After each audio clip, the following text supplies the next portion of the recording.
Welcome to the what? Drama. International LLM helps us open ourselves to multiple possibilities, but one major challenge that it comes up with is application process. And another question, especially in the realm of international dispute resolution, is how does LLM help us get these opportunities? To answer all these questions, we bring to you this episode of the One Take Show. My name is Kausub Srivastav, your host, and today we are in conversation with Mr. Subhik Vasudev. Sir is an international arbitrations trainee at Queen's Emmanuel, and Sir is also an Indian qualified and partly English qualified lawyer. He is also the alumnus of Geneva LLM in the International Dispute Resolution, that is called MIDS or BINS. And today, Sir will talk about his experience with law school. He will cover moots and how they've inspired him to move towards international dispute resolution. We will also talk about the application process, his tips and tricks and strategies, and then we will talk about how exactly LLM helps us in finding opportunities in international law firms and how exactly COVID 19 is going to impact the entire space. If you like the episode, make sure you like, share, and subscribe. I would absolutely love to reach out to more and more people with these conversations. If you have any suggestions, feedbacks, please make sure you reach out to me. Hence, ladies and gentlemen, without further ado, let's jump right into the conversation with Mr. Subhik Vasudev right here on the One Take Show. Hello, sir. Welcome to the One Take Show. It has been a long wait, and I've been so much excited to have this conversation with you. I've been wanting to get in touch with you, and fortunately, so because of the One Take Show, I've had this opportunity. And today, I am so excited for the conversation that we're going to have. So much that we are going to learn. Not just me, all my listeners, the entire podcast, the kind of value that we are going to add to this session through this conversation. I'm really excited for it. Thank you so much for accepting this invitation, and thank you so much for taking time out for this session today. Thank you so much, Kaustubh. I have been following your podcast from day one. I genuinely like the content in the terms of not only the people who are associated with your podcast, but also the experiences and the views that they share from their personal lives. So I take this as a great opportunity, and thank you for having me. Thank you so much, sir. Before, sir, we get into the various achievements that you've had or the things that we would specifically want to know from you, or we direct our conversation in that direction, I would love to know about your journey with law. What motivated you to take up law as a field, and how was your experience in law school? Was there any instance that stood out, something that you have as an experience you would like to share with us? So my journey in law began 9 years before I actually became a lawyer. So somewhere around 2002, I was pursuing my bachelor's in engineering.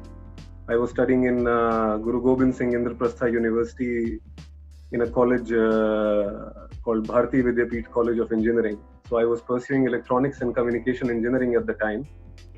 And I was about to enroll into the engineering course in, say, the next 2 years. At that time, I was still in school, but I was still preparing for the engineering exams. And at that time, my father happened to file a civil suit for specific performance in his own capacity as a plaintiff against someone from whom he had decided to purchase a property. Now, inadvertently or accidentally, I got thrown into the process of visiting courts, seeing how the courts function, going to lawyers' offices, seeing how they deal with the clients. And this whole process kind of exposed me to the different facets of the law.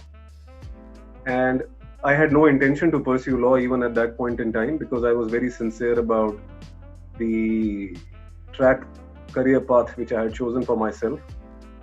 Somewhere, I think in 2008, when I was about to graduate from my engineering, around that time, two things happened. One was that there was the financial global crisis. And the kind of opportunities I was looking for as an engineering graduate, given my specialization, were no longer available there. So I had a job offer from one of the leading IT companies in India, but then that was not something I was very keen on. And the second thing which happened was that a philosophical advice came from my father, who said that it's better to be a horse than a donkey in your life, because choose a profession where someone can play a bet on you to win a race for him, rather than to keep carrying the luggage on your back for someone else and working all your life. So I asked him, I said, okay, I agree with you, but what kind of profession do you suggest I should take up? He said, there are only two choices, either become a doctor or a lawyer. So I realized that doctor is out of the question. So let's give it a try. I studied for the entrance exam for Delhi University, given that that was the only course which I could have taken as a 3-year postgraduate law course. My only aim was to get into the law school, no matter whether it was the morning batch or the afternoon batch or the evening batch. As you know, we have it in Delhi University. So I got through the afternoon batch, and from there my journey in law started. Right, so it's a very interesting story of yours, and quite very much so. The history behind the story and your reasons are very potent enough to derive you into this area, and clearly shows. To that extent, what inspired you to then take up international arbitration or international law as a niche area, or something that you would want to study further and then want to work into? At what time during law? So was it during law school that you decided that you wanted to go ahead with international arbitration? I wouldn't say that I decided to pursue international arbitration, Kaustubh. I think it was again by chance that I was pushed into, I would say, international law, not international arbitration by chance. So somewhere in 2009, there was this one moot court which you know of, was organized in Delhi at the time. It was called the Henry Dunant Humanitarian Law Moot Court. And I was a complete newbie. I had no idea what moot courts were. I never understood what memorials are. What is this arguing? What is this skill? Because I had no direction, or I had no sense of what I want to do once I graduate in 3 years. All I realized was that I eventually want to go to court and litigate. And purely by chance, one day a friend of mine, who's now based in US, he's very happy there, but he came to me and he said, why don't you ever consider preparing for a moot court? I said, what is it like? He said, look, in a month's time, there is a filing deadline for this moot court called Henry Dunant. And it's international law, international humanitarian law. You just need to study 4 conventions, Geneva Convention, some other convention. And here is a sample memorial, which I found lying in the library from an intra-college moot court competition. So just go through it and prepare something, and let's participate. I said, okay. So that's how initially the first seed was sown. So we took part in that competition. And on the last day, I still remember, I went there in my casuals just to see the final rounds. We advanced to the quarterfinals by chance. I don't know how, but we lost out. So just on the final day, I went to see it, and suddenly they say the best memorial goes to Delhi University. And I looked at my friend and I said, we were actually eating ice cream outside ISIL, and we had just gone in our pajamas. I'm not even joking about this. So the moment that we realized that, okay, something which we did half-heartedly was also good enough to kind of give you a sense of confidence, a sense of achievement, then what would happen if we could do something full-heartedly? So I came back and I asked the same friend, I said, okay, I don't know much about this, but tell me the best international law competition that is there in the world. And straight off the bat, he said, it's JESA. I said, okay, what is it about? He said, it's international law, hardcore, ICJ. I said, what's ICJ? He said, the International Court of Justice, this, that, etc. He explained me very briefly. I said, the problem is out. It was September. He said, the problem is out. I said, okay. At that point in time, I was fascinated not by the idea of international law. What fascinated me was that the law which I studied during Henry Dunant was so open to, it was so unsettled. Like there was no idea of precedence in this field of law that you could innovate as a lawyer. you could argue, you could present your innovative side, and coming from an engineering background, I had that analytical, scientific mindset to kind of look into things from all angles. So I said, okay, fair enough. Like, this would be fun. Let's take this up. And that's how the journey started in terms of properly studying international law. And I remember from there onwards, we created a team of 5 people, got the college permission, because in Delhi University, there is no mooting concept. And that's how also my first tryst with your college, RML Lucknow, happened, because in 2010 January, I came to your college as a participant. And I think I remember I said to my team at that time, just casually, I said, like Subhash Chandra Bose said that, you give me blood, I'll give you freedom. I said, you give me your money and I'll take you to Washington DC. And it was everyone was laughing, and I said, no, don't worry, we'll do it. And I think it was a matter of, I would say, destiny, because sometimes you can be very overconfident, but luck may not favor you. But we were super lucky. It worked out very well. We qualified for the final global rounds. And that was the time when I also realized that you are good enough to kind of pursue international law, at least within India. To understand international law, your efforts, the sincerity with which you have prepared for international law moot court per se, has paid off. But the tipping point came when we went for the final rounds. Because when I saw the level of the teams that were competing there, and what was expected of a new team or a team like us, which had no experience whatsoever, which were there because I think we were lucky, or because given the competition, maybe we were very good enough, but objectively speaking, not good enough. I realized that this is a completely different ball game altogether. It's a fun game, but it's interesting, and at the same time also very challenging. And that's when after losing out in the initial rounds, I decided that, look, international law is fun, but it has its own demands. It's not just because you beat a couple of teams in India within your region, or say you are lucky enough to argue, say, from the respondent side on a given day and you win, or a claimant side from a given day and you win, doesn't mean that you are objectively very good at international law. So we came back with a very sad face that we lost out.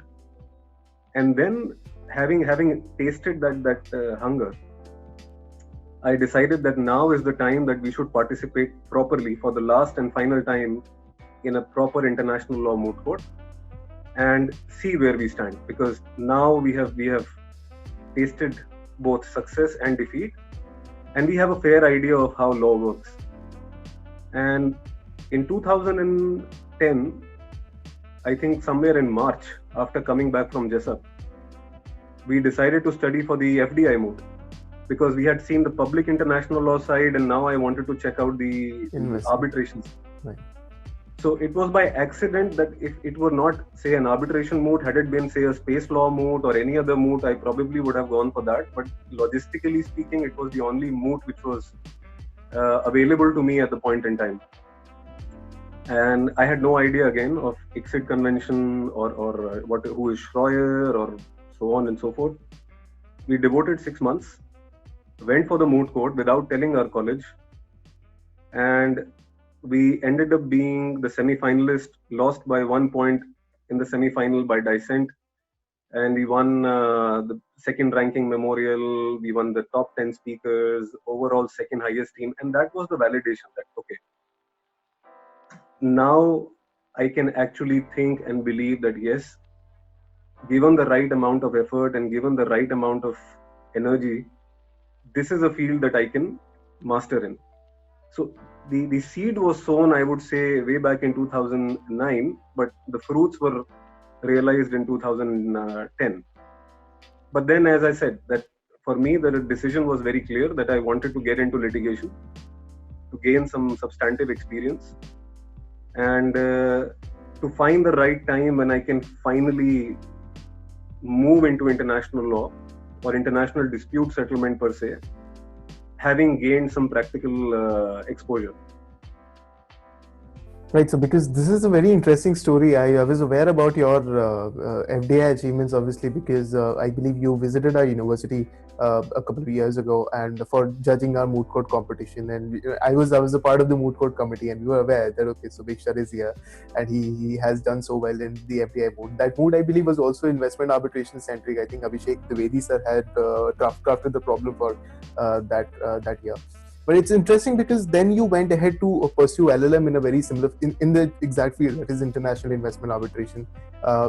Your LLM process was very interesting. It was in Geneva, University of Geneva. Your process must have had a lot of strategization, a lot of planning, and we would love to know that, because law students most of the time are very confused as to how to navigate their way through navigate this LLM application process, how to identify universities, how to pick out the correct format of SOPs, LORs, or the requirements that are there in the universities.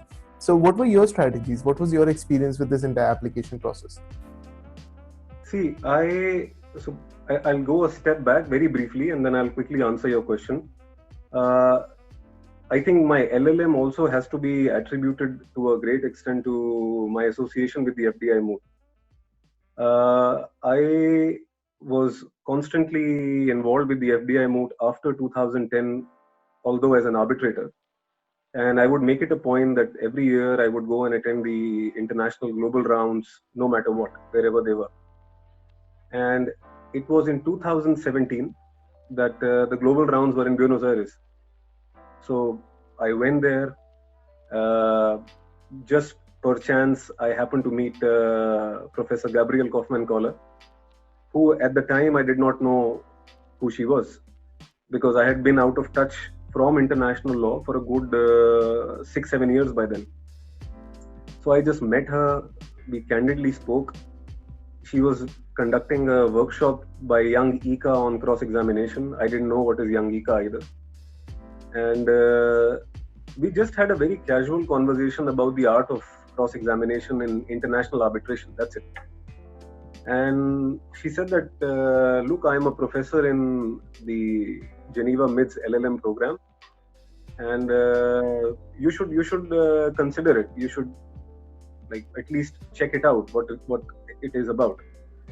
And I felt very embarrassed because I didn't know what it is about. So I came back to India after that, went online, found it very interesting because I realized that it's not an international arbitration in either investment or commercial or public international law or whatever. It was an international dispute settlement LLM. So it kind of gave you the leeway to pursue a career, whether you want to go into WTO, you want to go into the ICJ route, you want to pursue international investment arbitration, or even become a legal counsel with a private company or whatever. So I realized that, okay, this is very interesting.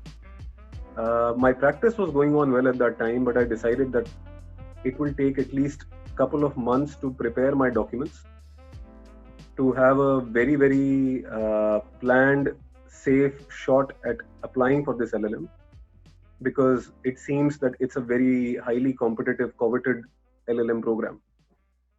So my journey began from there. So what I did in terms of making sure that at least I check all my boxes is that I gave myself at least 2 months to write my SOP.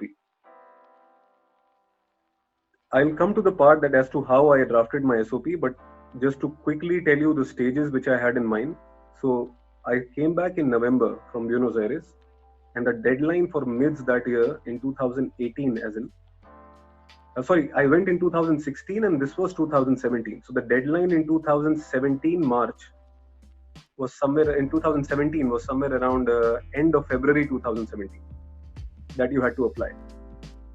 So I gave myself comfortably 2 months. I decided that whole of December and whole of January should be dedicated to writing my SOP.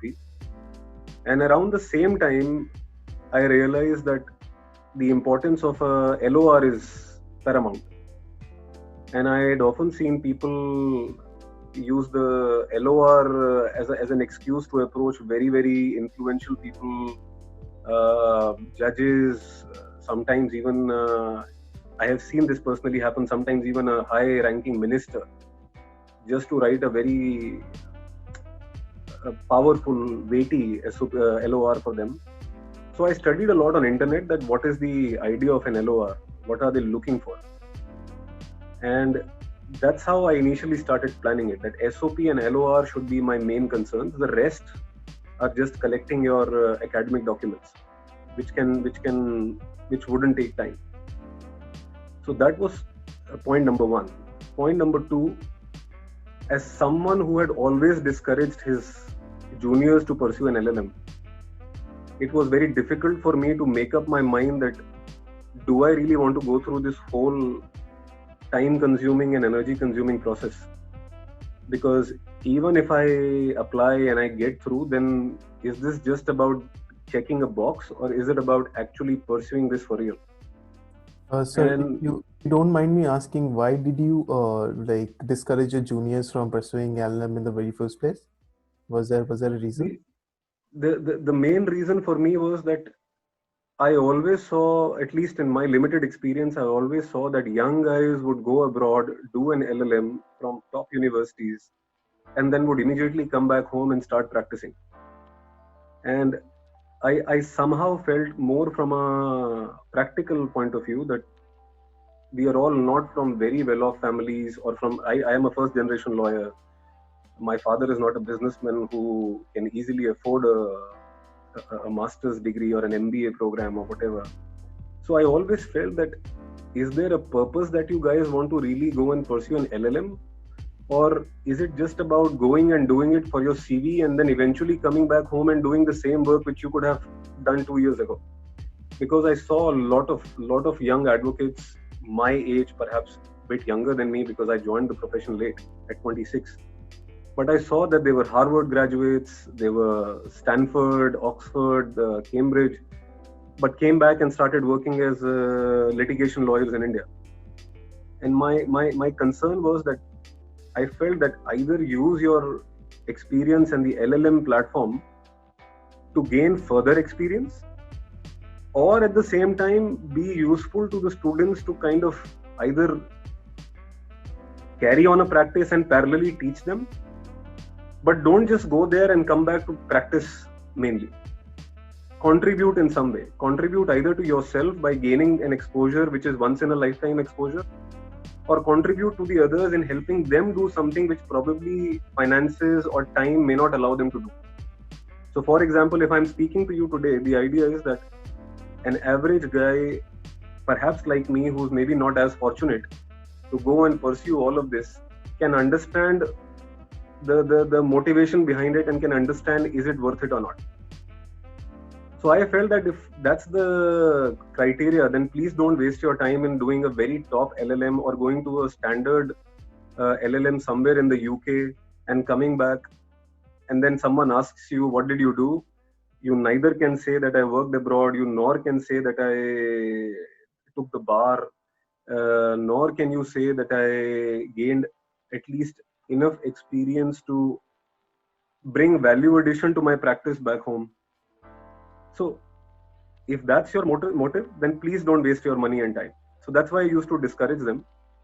But then personally, I realized that the reason I want to do it initially at the time is that if at that time I was 32, so I realized that if at 32 I probably don't go and take this chance, then I would always keep thinking what would have been. So it's better that I do it. But one thing was very clear in my mind, that I won't do it if I have to pay from my own pocket. That was also very clear in my mind. So the motivation came essentially from, I would say, circumstances. That okay, fair enough. Let's do it now. Otherwise, international law will not wait for you. And especially as a chamber practitioner who's not working in a firm, the chances of doing an international arbitration or working on a high complex commercial dispute wouldn't arise unless it was for enforcement purposes in the court, or some award was being challenged, say 10 years from now when I was more settled in the practice. So coming back to the point, I decided to do it because age told me, and at the same time finance was arranged. I mean, one of my clients was I don't want to name him, I don't want to give details, but one of my clients was more than gracious enough to say that, look, we've done a case together and I'm really happy with your work. And I know that you've made it through the Geneva LLM program admission process. I'll be more than happy to fund you and to sponsor you, and you don't need to consider paying me back or have any burden on your head that you have to come back to India and repay me in some way. So I said, fair enough. Like, now there can't be better signs in life to go and do it. Like, it can't be clearer. So that's how it happened. Now, answering your main question again on SOP and LOR, I very categorically first drafted my SOP before I went for the LOR, because I first wanted to know the story and then the characters who will complement my story through an LOR, rather than having an LOR in hand and then weaving my story around that LOR, which may not even be my original story. So I think I spent 1 month writing my SOP, spoke to many people. I think there were 3 or 4 people to whom I even sent it as an initial draft to kind of see. But somehow deep inside me, I wasn't satisfied. Although many of them said that, yes, it looks good, so on and so forth. But I felt that I'm not telling my story. And once I was satisfied after a month that this is and will remain my broad story, then I decided to go for the LOR. And the steps which I followed for SOP were very simple. I broke it down into 4 parts, and which is something which I still do when I write my cover letter till date. So I broke it down into 4 parts, meaning my first part was about, like you asked me, why did you become a lawyer? And that's interesting because you have an interesting story. So why not tell that story? That this is the reason I first entered law. Your second part becomes that what did you become when you became a lawyer? What did you do when you became a lawyer? Which is to explain that why basically you are applying, why you think you are fit for the program. And if it's an interesting journey where you can say that, look, I worked on 10 different kinds of subjects, I worked on hundreds of different cases, these were my roles, then it becomes a very interesting, multifaceted personality. So the first was why law, second was what did you make out of it. The third part was that why do I want you? Why do I want MIDS? And that's where you have to be very specific. You have to tell them that, look, you should know that I have gone through your brochure, your website, I have spoken to your alumni, I've done my research, and I know these are the points that I'm looking for in deciding to choose you. And the last part, which I think is a fair part of any deal, is that why you should choose me. It's one thing to say that I have done X, Y, and Z, but it's another to summarize it in a way so that the other person knows, this is the main bone marrow of this whole meat. It's one thing to say, I am a great actor, I have acted in 10 movies and I have won 6 national awards. But to summarize it, if I don't say, you should hire me because, or you should take me in this movie because I have done a similar movie like this before and won a national award. Or I have worked with people like you and done exceedingly well. Or whatever reason, I bring value addition to your movie in some way. Unless you summarize it well, I think the story is incomplete. So I suggest to everyone who's writing an SOP that don't look at any other SOP, don't follow any other trajectory. Just keep these 4 broad headings in mind and then try and develop your story. That why did I enter this profession? What did I do after becoming a lawyer? What will I gain from this program and what will the program gain for me? And I must stress that on the second point, where people are often confused what to write when they say, after becoming a lawyer, I did blank. Just keep in mind that what you are applying for. So if I am proposing to a girl and my intention is that she should say yes, I should not be talking about By the way, yesterday I had a case in my firm, and yesterday I was working for 20 hours a day because that's diverting from the topic. My motive is that she should say yes to me, that yes, I agree, I like you too. So I should tell her that look, these are the things that I do which you might be interested in. I am very good at cooking. I am very good at being polite, etc., etc. So you give your examples from your law practice, which the other person finds beneficial to their practice area. So you would have to tell that, look, I worked on 10 different kinds of cases, but eventually I veered into arbitration. In arbitration, give a specific example. Don't just say I am a very hardworking guy who has an eye for detail and who is very sincere. Tell them that on one day, in the middle of the night, I was called upon by my client saying that something like this has happened. He wanted me to file a case the next day in the morning and mention it before the court. I prepared it overnight, mentioned it before the court. So you develop a story. Now the whatever else you wanted to say becomes clear from your concrete example. And the more you're talking on arbitration, the more likely it is to catch the other person's attention because they are running an arbitration program. If you're applying to a constitutional law program, you should mention something about how you defended somebody's constitutional rights. So that example, specificity, is very important, I think, when you are writing the second paragraph of your SOP. And lastly, once all of this is done, just make sure that who can supplement everything that I have written through an LOR. So I realized that for me personally, as a practitioner, the best judges for me, the best person to actually evaluate my work is either a senior who I have briefed very regularly, or the judge of the court who has seen me very regularly. Because nobody else is going to impartially comment on my capability. So that's why I decided to go to Mr. Rajshekhar Rao, for example, who is a senior I used to regularly brief. That's why I decided to go to Justice Geeta Mittal, who was a learned judge of the Delhi High Court, ex-acting Chief Justice, before whom I appeared over a period of 6 years. And lastly, for an academic reference, I decided to go to one of my professors at the time, who later became a Delhi Higher Judiciary Service officer, Dr. Neera Bharyok, who also happened to be a joint registrar in Delhi High Court at the time. So it kind of luckily or fortunately managed well for me because she had seen me in court and at the same time seen me as a law student. And that's how the story fit in, that, okay, as a law student, I participated in moot courts.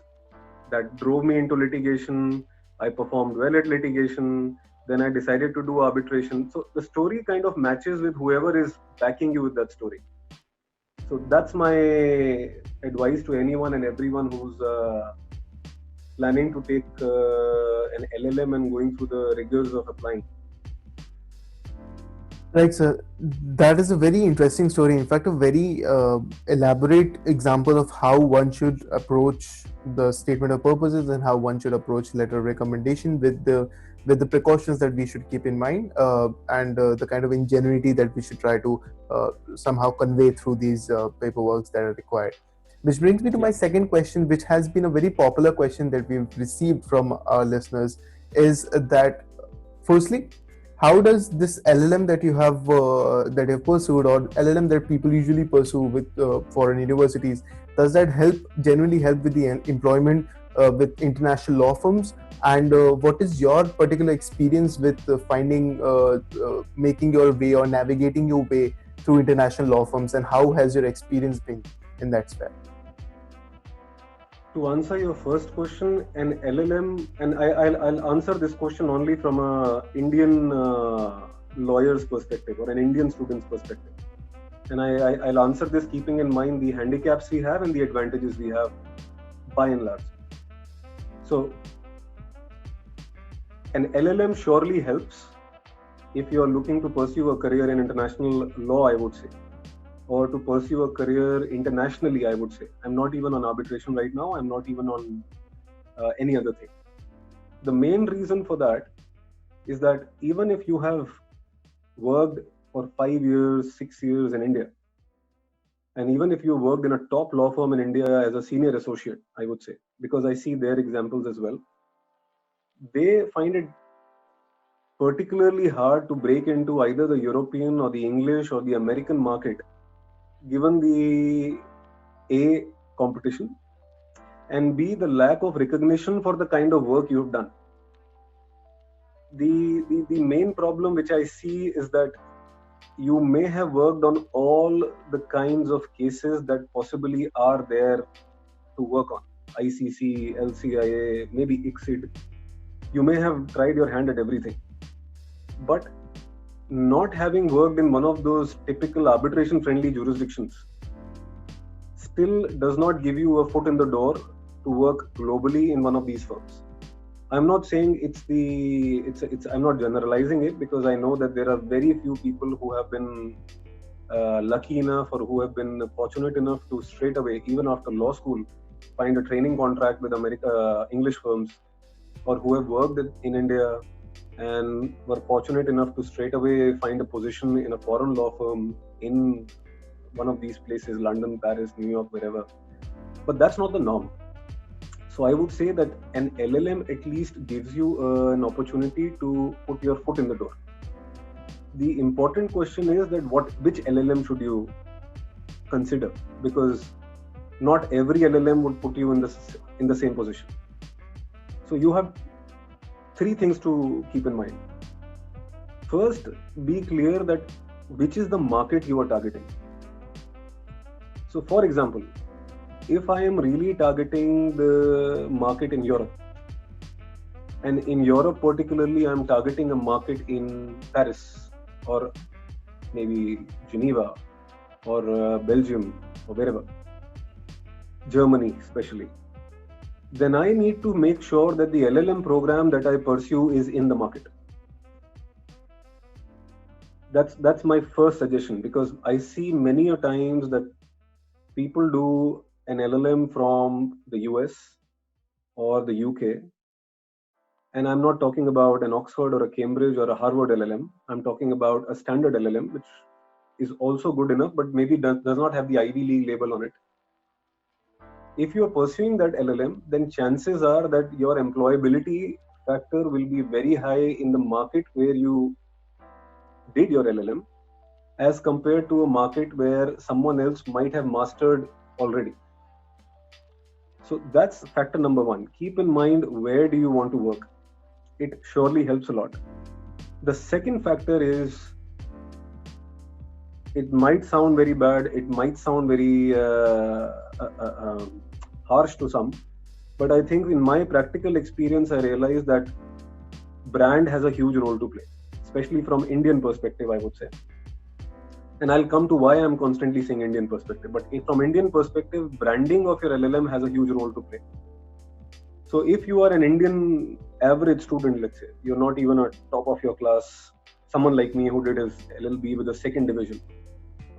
If I go do my LLM from a regular university where my future employer might think it was easier to get in, or where I did not have to challenge myself against far more competing people before becoming a summa cum laude, then automatically it's playing a role in his head before considering me for a job.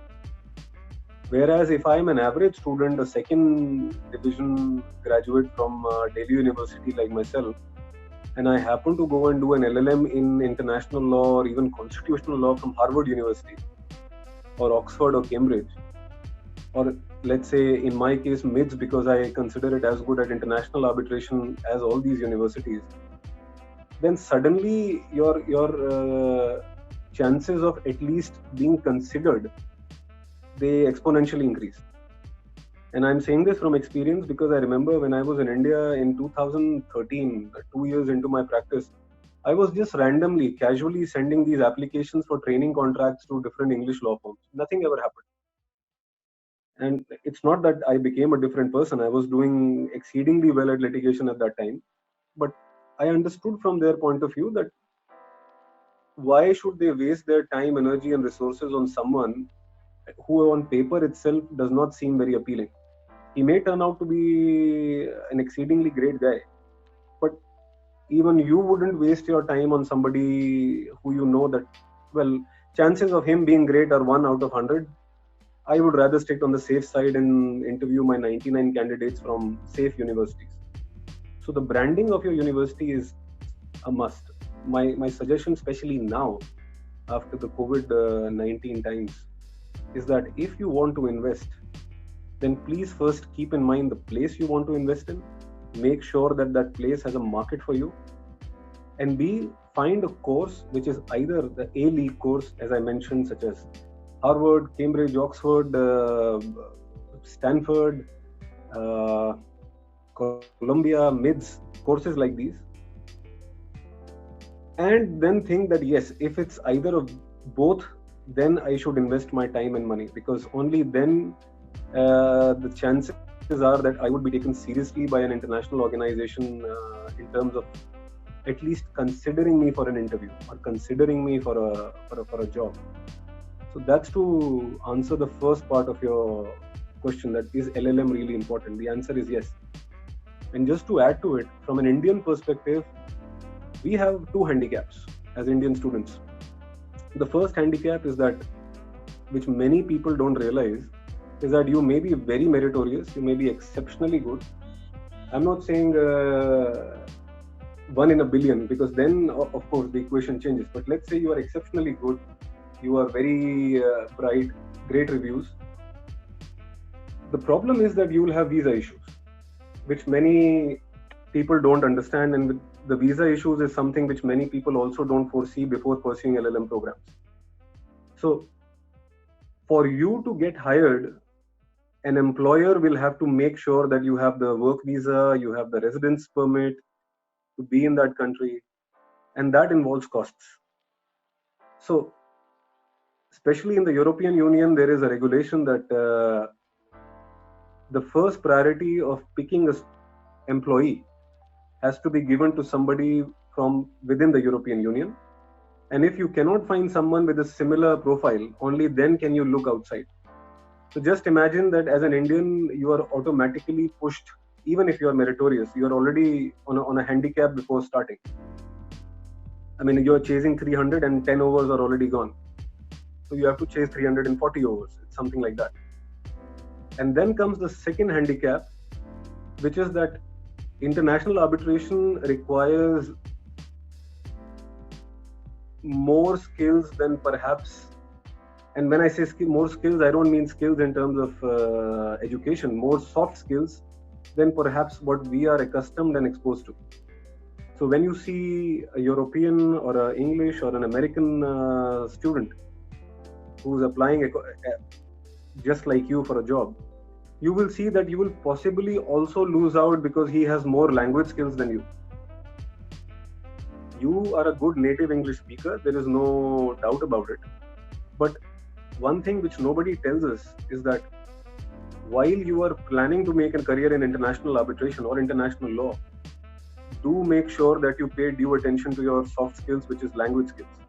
So imagine somebody, even if he wants to hire you and likes you, he has to overcome two hurdles in impressing his fellow partners, in saying that yes, we should pay for this guy, and B, yes, this guy is also not going to bring any language skills, although our practice is diverse and we handle French cases, German cases, Dutch cases, Spanish cases. So this guy is also not going to be able to contribute on them, but let's hire him. So unless you are as exceptional as I don't want to name, but if you are as exceptional as the most brilliant person that could be, the chances are that you are already with 20 overs of handicap chasing the same score as any other European or English or an American nationalist. So from Indian perspective, I would say these factors also need to be taken in mind before you pursue an LLM. Right, sir.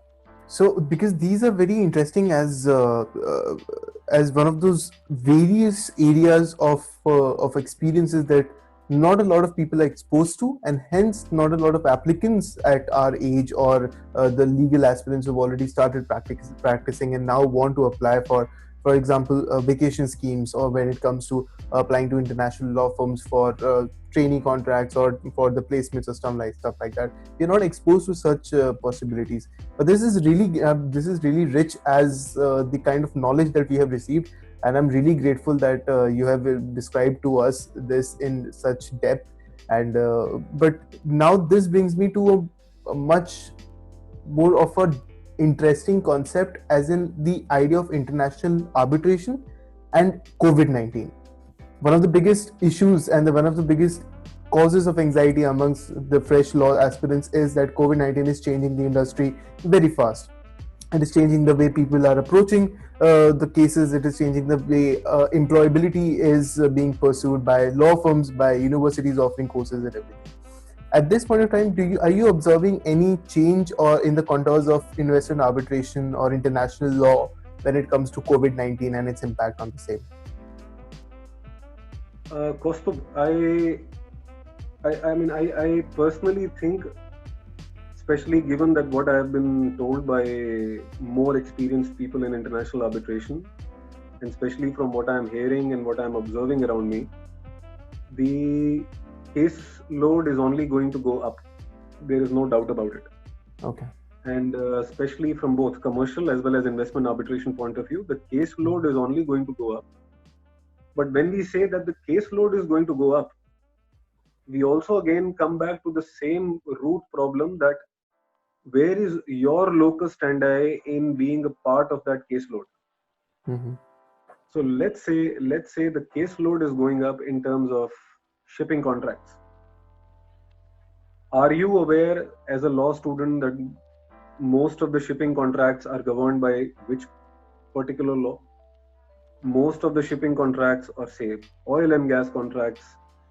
What is the procedure in those contracts where you can play a major role?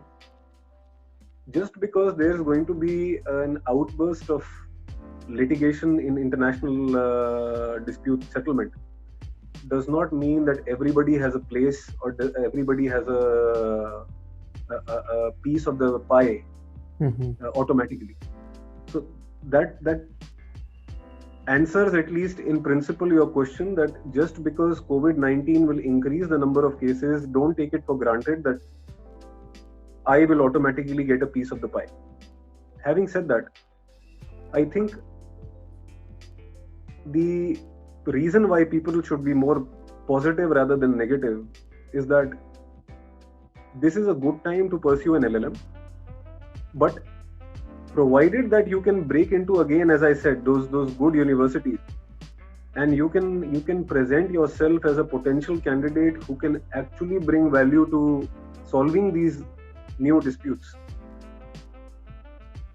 you should feel good about it. You should feel positive that yes, sooner or later I will find my place. I can assure you one thing, Kaustubh. At least at the international level, from what I've seen, and I've seen far more brilliant and more capable people than I myself am. Even they who had established themselves back home in India and had very good practice either on the corporate side in a firm or maybe on the private side, when they, at least in the last 3 years, when they have pursued an LLM in international arbitration, they all have had to start from an internship level in an international law firm. So whether there is a outburst of cases or not, or whether COVID-19 brings those cases or not, they will still have to prove their mettle, and they will still have to swim against the stream, given my previous answers, to make their place. That's point number one. If they happen to make their place, then COVID-19 will have no impact on it. The negative impact which COVID-19 may have would again be from the administrative side. I believe that if they want to hire somebody, the visa restrictions might be a problem, the travel restrictions might be a problem. Trust issues are always there when you hire a new person from another jurisdiction who cannot physically be present in the office. So those factors which are beyond your control, which I also remember in your previous podcast, Mohit was mentioning about that he has a traineeship or a fellowship with the International Court of Justice, but may not be able to go there, or may be able to go there. It's still it's still not decided. So to have an opportunity and to actually have it in hand will of course depend a lot because of this COVID-19 situation, and it will be the same in international arbitration. But I think the chances of at least finding an internship and at least having a fair shot at building a career, I think that would be more. I think that will increase. And you just need to be at the right time, at the right place. I tell everybody, literally, and I mean it, finding a right mentor and a right place in international arbitration as a permanent career is 99% luck and 1% your hard work. Because I have seen many people who probably on an objective level you would sit down and say that I honestly don't understand why this person is even here. And then I have also equally seen people who I would say that this guy should have been way ahead of his times. Why is he not even finding an internship? So it all works out also to a great extent that were you there at the right time, at the right place, and someone actually recognized you. So COVID-19 should only have an administrative impact, I would say, in terms of finding a permanent position. But if you do your LLM process right, then I think it should not have a negative impact in terms of finding a foot in the door and starting your career. Right, so this was possibly one of the most contributing conversations. We've learned so much. We've talked about your experiences with the application process, your inspiration, why you've decided, and why at law students, what all things law students should keep in mind, the aspirants, the applicants should keep in mind while they're applying to these universities, picking these universities carefully, finding out the correct format of SOP, correct stories, building up a strong base for LORs to complement them in a way that makes us stand out in the application process, and then finally how to become a Cogent client for a candidate which has a very significant chances of actually getting accepted by the international law firms. I'm really grateful, sir. I believe this is the kind of knowledge or the kind of experience that does not necessarily trickle down from the leaders in the industry to the law students, and we don't necessarily talk about it. But thank you so much, sir. You've talked about all of this. You've explained to us entire process, and I believe everyone who will be listening to this conversation will be really enriched by this conversation. Do you have any parting words for our listeners of this podcast?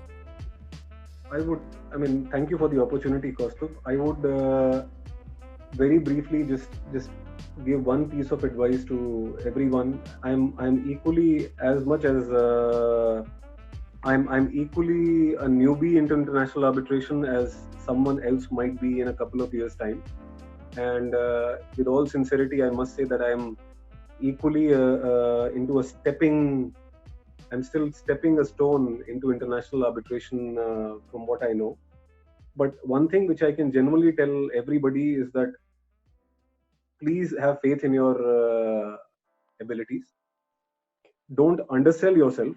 Many a times I see that people lose hope and they're underselling themselves. Don't settle for less. It's better to not have something rather than settling for something less. And this is regardless of whether the COVID times are there or non-COVID times are there. And leave rest to the destiny, because this field, anyone who has been in this field for too long would agree with me in here and would also tell it to the others that everything does not entirely depend upon how meritorious you are. It all comes down to a combination of circumstances being together at the same time so that you can excel in the field. So don't lose hope. Keep trying. Everybody's time comes. But as a young student, just be sincere in your efforts in what you are doing. Choose your LLM very wisely.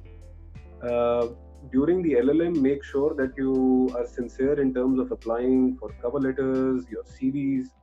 Be sincere in that process.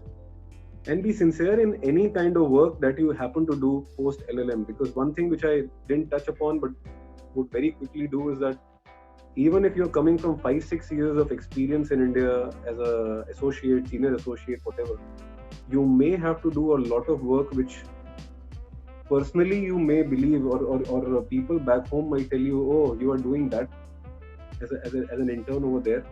Don't let that get to your head, because always remember, this is the path you chose and it's a good path you chose.